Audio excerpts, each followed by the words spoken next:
Bonjour à tous, nous poursuivons avec la 11e Mishnah du premier Pérec, qui est la dernière Mishnah donc, de ce premier Pérec de Masechet Shabbat. Comme nous l'avons vu dans la Mishnah précédente, il y a une interdiction de mettre de la viande sur le feu avant Shabbat, de peur que pendant Shabbat, on va s'apercevoir que la cuisson n'est pas suffisante et on va vouloir raviver les braises, donc les bouger, et Chate Begechalim, qui est une interdiction pendant Shabbat. Pour cela, il fallait que la viande soit en partie cuite. Nous avons vu que Mahal Ben Broussoy un tiers de sa cuisson avant Shabbat. La Mishnah poursuit ici et nous dit que pour le Korban Pessah, lorsque Pessah tombait un vendredi soir, donc le Korban Pessah était sacrifié le vendredi après-midi et on le faisait griller, le Korban Pessah, pour pouvoir le manger le soir même. On ne le mangeait pas le jour, on le mangeait le soir. Et donc avant l'entrée de Shabbat, on mettait le Korban Pessah sur le feu. Là, nous avons le droit de le laisser, même s'il ne va pas cuire, même pas un tiers de sa cuisson avant l'entrée de Shabbat. Pourquoi cette exception pour le Korban Pessah?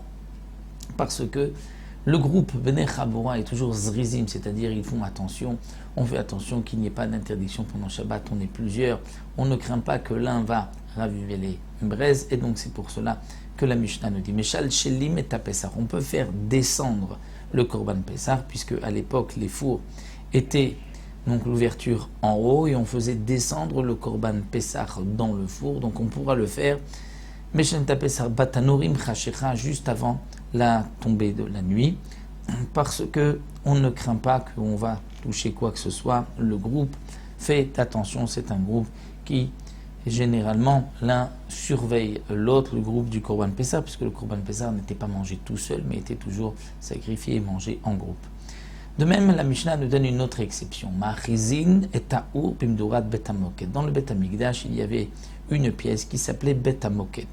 Dans cette pièce, il y avait toujours du feu, parce que les Kohanim, comme nous savons, marchaient pieds nus dans le Bet Hamikdash, et donc ils attrapaient froid de temps en temps, ils avaient besoin de se réchauffer. Ils rentraient dans cette pièce qui était Bet Hamoked, où il y avait toujours du feu, et ils se réchauffaient.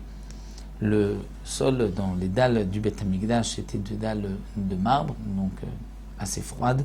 C'est pour cela que les Kohanim avaient besoin de temps en temps de venir se réchauffer. Donc avant Shabbat, on pourra préparer ce feu dans la pièce, la Medoura de Bet Hamoked, et on ne craint pas que pendant Shabbat, les Kohanim vont bouger le feu, bouger les braises pour arranger le feu, étant donné que les Kohanim aussi, nous avons un principe, sont zrizim, font attention. Au Bakvolim, mais si on est en dehors du Bet Hamikdash, là il y a une condition. Il faut que le feu ait pris dans la majorité du bois, c'est-à-dire que il faut mettre suffisamment de brindilles avant Shabbat pour que la femme puisse d'elle-même prendre. Il n'est plus besoin d'être aidé, le feu n'a plus besoin de brindilles, comme vous voyez, le feu a déjà bien pris dans les braises.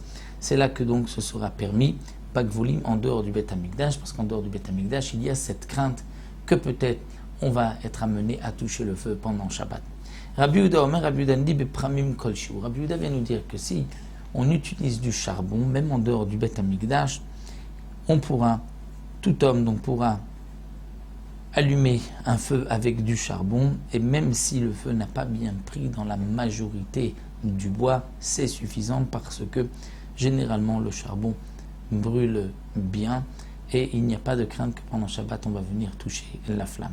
Donc cette Mishnah nous a rapporté les quelques exceptions que nous avons vues concernant donc cette crainte de Shema Yechate, qu'on va peut-être bouger le feu pendant Shabbat.